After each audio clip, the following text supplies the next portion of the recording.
जय हिंद बेटा।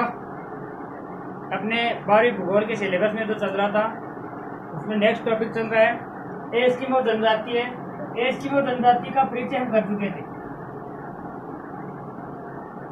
एस्किमो जनजाति का सामान्य परिचय हम कर चुके हैं। अब आज हम उसके नए टॉपिक में जा रहे हैं जो है निवास क्षेत्र। निवास क्षेत्र है तो निवास क्षेत्र से तात्पर्य क्या रहता है कि कौन से क्षेत्रों में एस्किमो जनजाति रहती है, कौन से क्षेत्रों में निवास करती है। तो निवास क्षेत्र ये अपने प्राचीन रूप में कहाँ पर निवास करते थे और कहाँ निवास करते हैं। तो यह प्राचीन क्षेत्र में देखा जाए, प्राचीन रूप में देखा जाए तो पिछले 10,000 वर्षों से 10 लाख की संख्या में 10,000 वर्षों से और वो भी 10 लाख की संख्या में कहाँ निवास करते हैं। तो ये अपने उत्तरी ठंडे प्रदेशों में निवास करते हैं। उत्तरी ठंडे प्रदेशों में निवास करते हैं। ये उत्तरी ठंडे प्रदेशों में कौन कौन से हैं। तो ये अपने यूएसए का क्षेत्र, यूएसए संयुक्त राज्य अमेरिका, संयुक्त राज्य अमेरिका का क्षेत्र है अलास्का।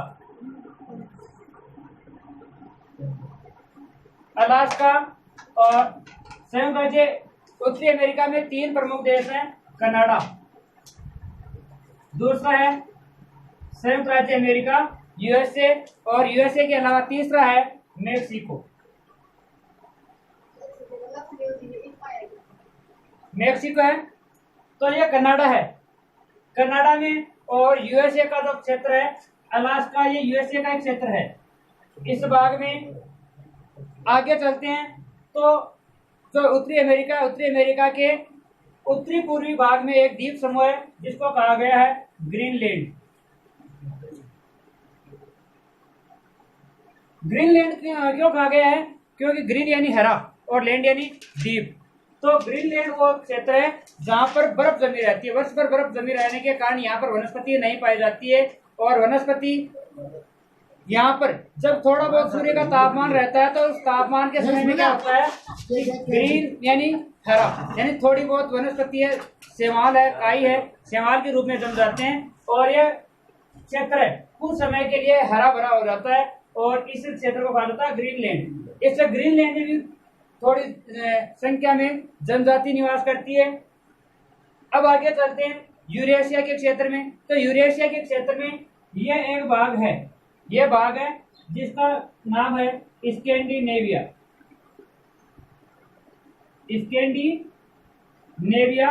स्कैंडिनेविया जो प्रांत है, यहाँ पर अपने 2-3 देशों का समूह है। उस समूह को हम स्कैंडिनेविया कहते हैं। स्कैंडिनेविया में इससे पूर्व की तरफ चलते हैं तो यहाँ पर है यूरोप और एशिया का जो सम्मिलित भाग है। इस सम्मिलित भाग में एक भाग है जिसका नाम है साइबेरिया। क्या नाम है? साइबेरिया। इस साइबेरिया के उत्तरी भाग जो ठंडा भाग है उस ठंडे भाग में रहते हैं। तो उत्तरी भाग में रहने के कारण इस क्षेत्र का नाम क्या हो गया? उत्तरी साइबेरिया।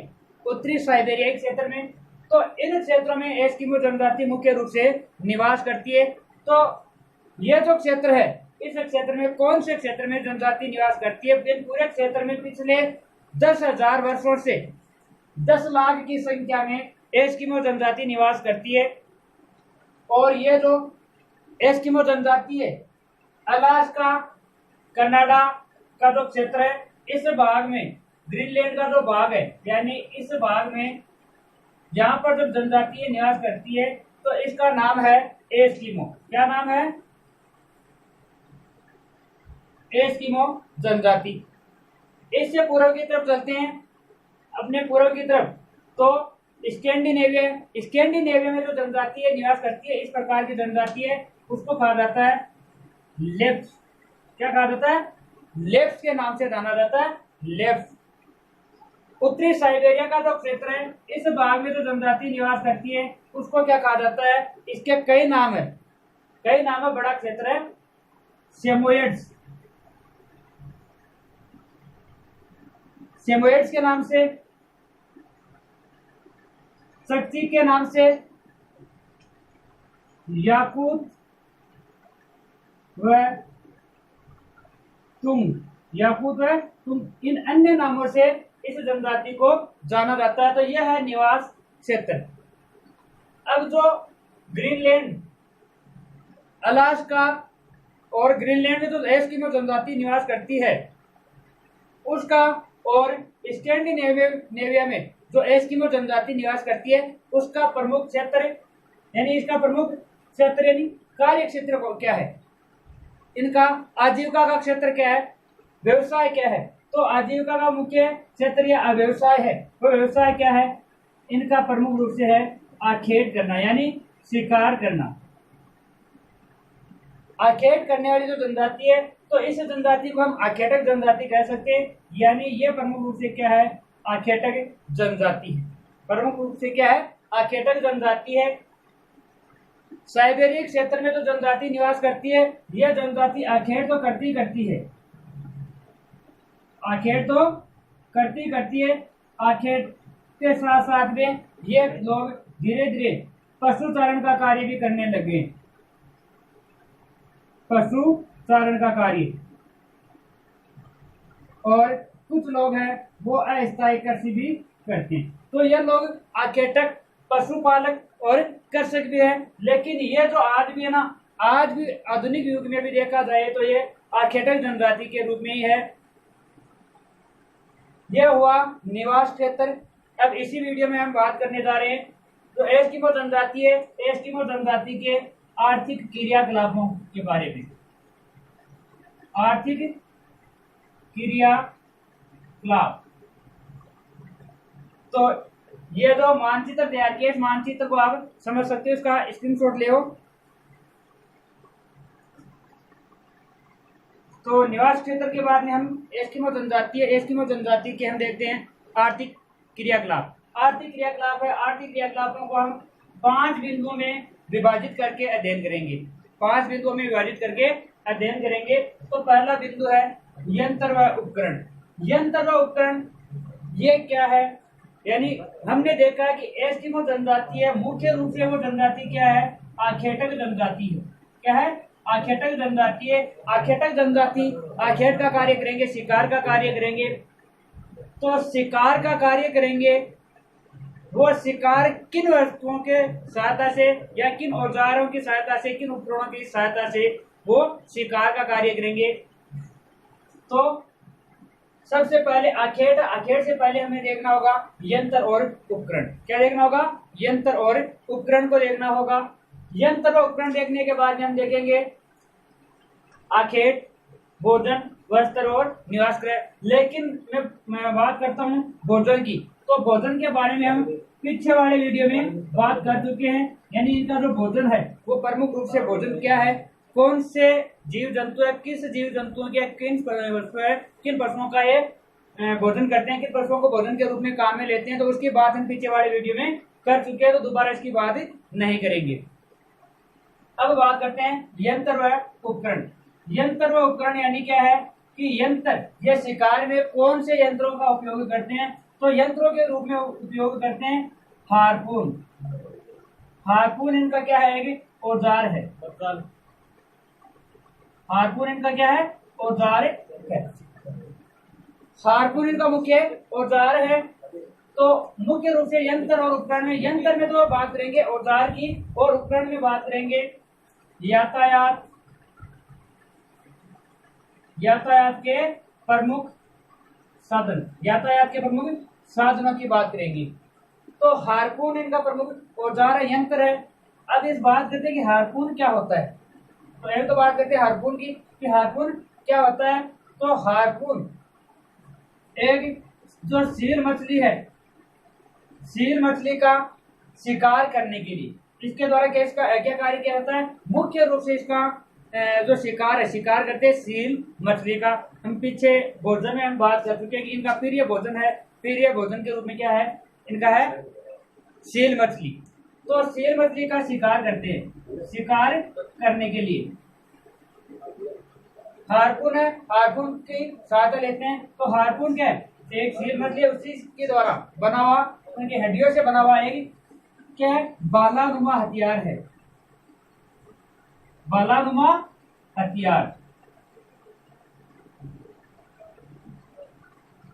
भालानुमा हथियार है जो 1.2 मीटर से 1.2 मीटर से 1.5 मीटर लंबा होता है और वो रस्सी से बंधा हुआ होता है, रस्सी से बंधा हुआ भी होता है।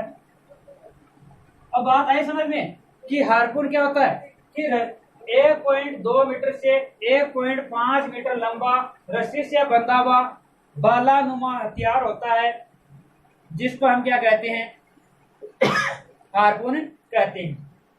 अब बात करते हैं यातायात के साधनों की। तो यातायात के साधन है, इसको हम दो भागों में विभाजित करके देखते हैं।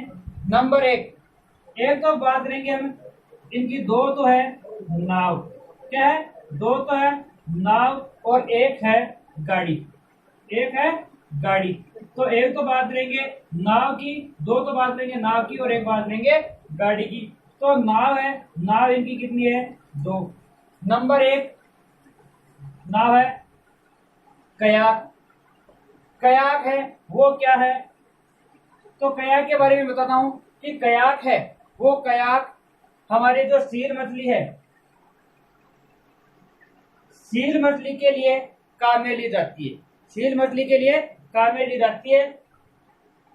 यह एक छोटी नाव है, यह एक छोटी नाव है जो 5 मीटर लंबी, 5 मीटर तो होती है लंबी और 1.5 मीटर होती है चौड़ी, 1.5 मीटर क्या होती है, चौड़ी होती है, 1.5 मीटर चौड़ी होती है। ये तो है कयाक। दूसरी इनकी है, दूसरी नाव है, वो दूसरी नाव कौन सी है, उमियाक। उमियाक, उमियाक क्या है, तो उमियाक की हम बात करते हैं तो उमियाक क्या है, बड़ी नाव है, बड़ी नाव है। ये हमें मुख्य रूप से कहाँ काम में ली जाती है, जब बड़े जानवर है, बड़े शिकारी जानवर है, उनको हम जब शिकार करते हैं तो शिकार करते समय काम में ली जाती है बड़ी नाव, जो क्या है, व्हेल मछली है, व्हेल मछली के लिए मुख्य रूप से काम में ली जाती है, मुख्य रूप से व्हेल मछली के लिए काम में ली जाने वाली है नाव होती है, बड़ी नाव होती है। हो गई बात यहाँ तक। अब बात करते हैं गाड़ी की। तो इनकी गाड़ी है वो गाड़ी क्या है, वातावरण के साथ में समायोजन कर रखा है। तो इनकी जो गाड़ी है, प्रमुख रूप से गाड़ी क्या है, गाड़ी है जिसका नाम है स्लेज। क्या नाम है, स्लेज गाड़ी। स्लेज गाड़ी किसे कहते हैं, स्लेज गाड़ी क्या है, तो यह बर्फीले ठंडे प्रदेशों में निवास करते हैं। इस कारण ये जहां निवास करते हैं, ठंडे प्रदेशों में निवास करते हैं, वहां बर्फ पर चलने वाली गाड़ी की आवश्यकता होगी। तो बर्फ पर चलने वाली, बर्फ पर चलने वाली, और वो बर्फ पर जिनके पहिए होते हैं वो चल नहीं पाती है सही ढंग से, तो बर्फ पर चलने वाली पहिए विहीन, किस प्रकार की, पहिए विहीन। विहीन का मतलब हुआ कि जिसके पहिए नहीं होते। बर्फ पर चलने वाली पहिए विहीन गाड़ी जिसको कौन खींचते हैं, कुत्ते या फिर कुत्ते व रेंडियर, कुत्ते व रेंडियर खींचते हैं। उनको खींचने का कार्य कौन करते हैं, कुत्ते व रेंडियर उनके खींचने का कार्य करते हैं। मुख्य रूप से यह है, ये किस के शिकार में काम में ली जाती है, या किन मुख्य रूप से इनके लिए प्रमुख क्या है, स्लेज गाड़ी है, उसके लिए है वालरस। वालरस मछली होती है, वालरस मछली की हड्डियों से बनी होती है, वालरस की हड्डियों से बनी हुई यह गाड़ी होती है। तो यह तो हो गई यंत्र व उपकरणों की बात। अब आखेट है, आखेट हम अलग से अध्ययन करेंगे आखेट का, यानी विस्तारित रूप से इसका अध्ययन किया जाएगा। भोजन का अध्ययन हम पीछे की वीडियो में पीछे बात कर चुके हैं। तो अब बात करते हैं हम वस्त्रों की। अब बात करते हैं वस्त्रों की, तब तक आप इसका स्क्रीनशॉट ले और नोट्स के रूप में इसको तैयार करो। तो ठीक है, हम इनके यंत्र और उपकरणों की बात कर चुके हैं। आखेट है, आखेट की बात है, वो थोड़ा शिकार है। शिकार ये प्रमुख जनजाति है, शिकारी जनजाति आखेटक जनजाति है, इसलिए हम आखेट है शिकार की बात है वो थोड़ी नेक्स्ट वीडियो में करेंगे। भोजन की बात पीछे की वीडियो में कर चुके हैं। हम बात करते हैं वस्त्रों की। अब बात करते हैं वस्त्रों की। तो वस्त्र है, वस्त्रों का कार्य प्रमुख रूप से कार्य है, वो कार्य कौन करते हैं? तो इनके वस्त्रों का प्रमुख रूप से कार्य कौन करते हैं? महिलाएं करती है। कौन करती है? महिलाएं करती है। दूसरी बात, मुख्यतः ये वस्त्र किन के बने होते हैं? तो मुख्यतः ये वस्त्र है, वो वस्त्र किसके बने होते हैं? कैरिबो। कैरिबो की हम पीछे बात कर चुके हैं। कैरिबो यानी इनके क्या है? 12 सिंगा। 12 सिंगा है। तो 12 सिंगा की जो खाल है उस खाल के बने हुए रहते हैं। मुख्यतः कैरिबो की खाल से बने हुए होते हैं। तो अब आपके यह भी क्वेश्चन दिमाग में आता होगा कि मुख्यतः कैरिबो की खाल से बने हुए क्यों होते हैं? ये तो अधिकांशतः एस्किमो मछली, एस्किमो मछली का शिकार करते हैं और एस्किमो मछली की खाल का ही होना चाहिए। लेकिन कैरिबो है, कैरिबो की खाल से क्यों बने होते हैं? क्योंकि कैरिबो की खाल है वो थोड़ी सी गर्म होती है और इनको ज्यादा विशेष रूप से क्या चाहिए? गर्म वस्त्र चाहिए, क्योंकि ये ठंडे प्रदेशों में रहते हैं इसलिए वो गर्म वस्त्र चाहिए। और दूसरी बात, ये हल्की भी होती है, इनकी खाल वो हल्की भी होती है और गर्म भी होती है। हाँ, जहाँ अब आप ये भी सोचते होंगे कि जब ग्रीनलैंड का जो क्षेत्र है वहां पर, ये अलास्का ग्रीनलैंड है, वहां पर कैरिबो मिल जाता होगा, लेकिन यदि स्कैंडिनेविया है वहां नहीं मिल रहा हो, या फिर उत्तरी साइबेरिया क्षेत्र में नहीं मिल रहा हो कैरिबो, तो वहां पर क्या करेंगे? तो वहां पर क्या करते हैं ये लोग? ध्रुवीय जो भालू होते हैं, ध्रुवीय भालू, उस ध्रुवीय भालू के जो बाल है उनके बालों से ये वस्त्र बनाते।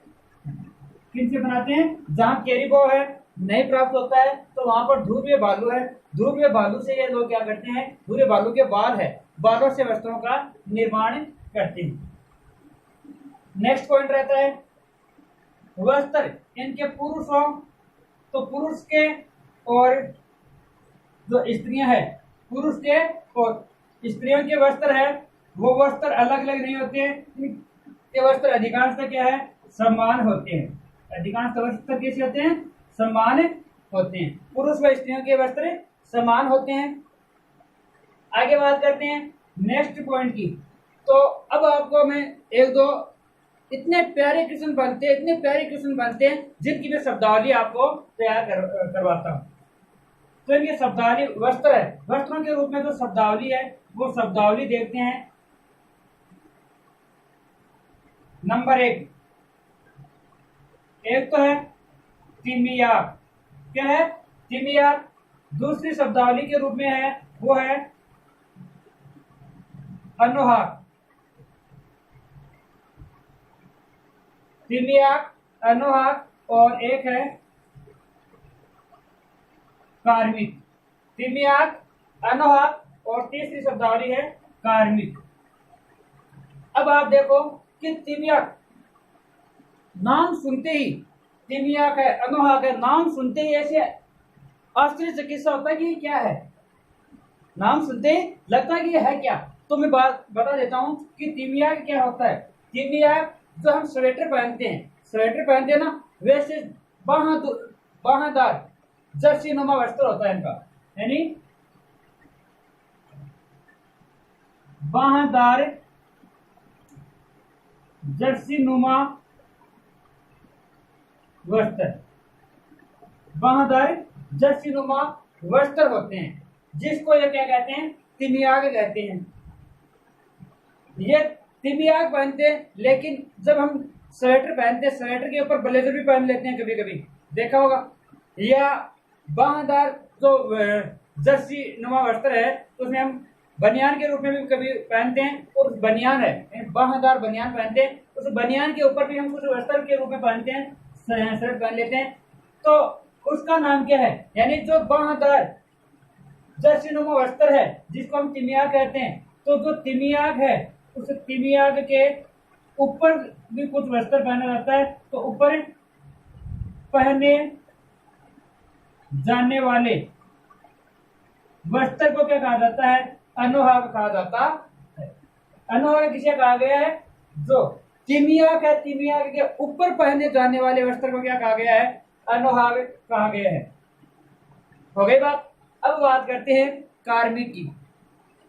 यदि अच्छा कार्य नहीं किया तो आपके कार्मिक पढ़ सकते हैं।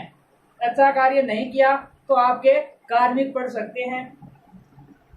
नहीं समझ में आया? लेकिन आपको यह कहें कि अच्छा कार्य नहीं किया तो जूते पढ़ सकते हैं, तो समझ में आएगा ना। तो इसी प्रकार यानी कार्मिक का अर्थ क्या है? कार्मिक का अर्थ है जूते। क्या अर्थ है? जूते। तो जो सील मछली है उस सील मछली की खाल से यानी उनकी खाल से जो जूते बनाए जाते हैं, जो जूते बनाए जाते हैं उस जूते को क्या कहते हैं? जूते को कहते हैं कार्मिक। और कार्मिक का दूसरा नाम भी है। इसका दूसरा नाम क्या है? मुक्लुक्स। क्या नाम है? मुक्लुक्स। मुक्लुक्स या कार्मिक। ये जो सील की मछली है, सील मछली की खाल से बनाए जाने वाले जूते हैं उनको कहा जाता है कार्मिक या मुक्लुक्स। तो यह हो गए इनके वस्त्र। अब बात करते हैं निवास गृह की। तो निवास गृह की बात करते हैं, तब तक आप इसको तैयार करो। हाँ, तो जो निवास गृह है, निवास गृह के लिए हम देखते हैं। तो निवास गृह क्या है? निवास गृह, निवास गृह यानी अपना घर। क्या है? अपना घर। जो अपना घर है, एस्किमो जनजाति का जो घर है वो घर, पहली बात तो ये है कि वो बने किन से होते हैं। पहली बात तो किन से बने हुए रहते हैं? तो ये मुख्य रूप से पत्थरों से, पत्थरों के साथ साथ ये जो बर्फ की सीलियां होती है, बर्फ की टुकड़ियों से, बर्फ की टुकड़ियों के साथ साथ में खाल से, खाल के साथ में हड्डियों से। इनसे पत्थरों से, बर्फ से, खाल से और हड्डियों से, इनसे बने हुए रहते हैं। यहाँ हड्डियां हैं, हड्डियों से बने हुए रहते हैं। अब मुख्य इनके जो मकान है, मकानों में दो शब्दावली आती है। यानी मकान है, चाहे निवास गृह हो, चाहे वस्त्र हो, चाहे भोजन हो, चाहे आखेट हो या यंत्र या उपकरण हो, उनमें क्या मुख्य जो शब्दावली है, शब्दावली वाले जो शब्द है उन पर विशेष फोकस रखना है। क्यों? क्योंकि जो क्वेश्चन पुटअप होते हैं, ये क्वेश्चन जो आते हैं ना बोर्ड एग्जाम में, वो बोर्ड एग्जाम में क्वेश्चन विशेष रूप से इन्हीं से ज्यादा आते हैं। या यदि सीधा ना आए तो भी इनसे क्वेश्चन जरूर संबंधित रहता है। तो घर है, निवास घर से संबंधित दो शब्दावली है। वो दो शब्दावली क्या है तो मैं बता देता हूं कि पहली इग्लू। मैंने कहा ऐसी जो शब्दावली बहुत प्यारी शब्दावली है, इतनी प्यारी शब्दावली है कि इनको एक बार देखते ही मन करता है कि बार बार इसका अध्ययन किया जाए। एक बार याद हो गया, समझ में आ गया, तो बार बार नाम आते ही समझ में आता है और इतना मन करता है कि दोबारा पढ़ा जाए इसको। एक तो इग्लू, एक हमने अभी देखा था कार्मिक, कार्मिक। कार्मिक है, कार्मिक की जगह अब यहाँ में लेना होगा कर्मक। क्या लेना होगा? कर्मक। इग्लू और कर्मक, ये दो शब्दावली है। तो इग्लू तो क्या है? इग्लू क्या है? जब शीत ऋतु रहती है, शीतकाल रहता है, तो शीतकाल में ये लोग क्या करते हैं? शीतकाल में इनको रहने के लिए मकान चाहिए। तो शीतकाल में ये लोग मुख्य रूप से जो हड्डियां होती है, हड्डियों से नाव बना लेते हैं या हड्डियां है उनसे मकान बना लेते हैं। ये इग्लू है शीतकाल में जो बर्फ जमी रहती है, यानी इनका वातावरण संवर्धन इतना अच्छा रहता है कि शीतकाल में जब बर्फ जमती है तो उस बर्फ से ये लोग मकान बना लेते हैं और उन्हीं मकानों में रह लेते हैं। तो शीतकाल में ये लोग जो बर्फ होती है उस बर्फ से मकान बना लेते हैं। क्या करते हैं? बर्फ से मकान बना लेते हैं। और इन बर्फ से बने मकानों को क्या कहा जाता है? बर्फ के मकान। बर्फ से बने हुए मकानों को क्या कहा जाता है? इग्लू कहा जाता है। हो गई बात इग्लू की। यानी इग्लू किसे कहा जाता है? शीतकाल में बर्फ से बने हुए मकानों को इग्लू कहा जाता है। तो ये एस्किमो जनजाति के लोग वातावरण समायोजन इतना अच्छा कर लेते हैं। अब बात करते हैं कर्मक की। तो कर्मक क्या है? कर्मक है जो व्हेल मछली होती है, उस व्हेल मछली है, उस व्हेल मछली के व्हेल मछली की जो हड्डियां है, उनकी हड्डियों व लकड़ियों से बने मकान। एक मिनट थोड़ा नीचे लेता हूं।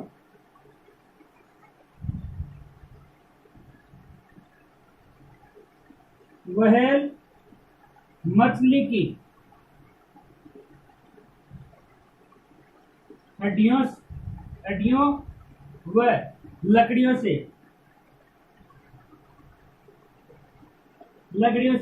बने मकान को क्या कहा जाता है? कर्मक कहा जाता है।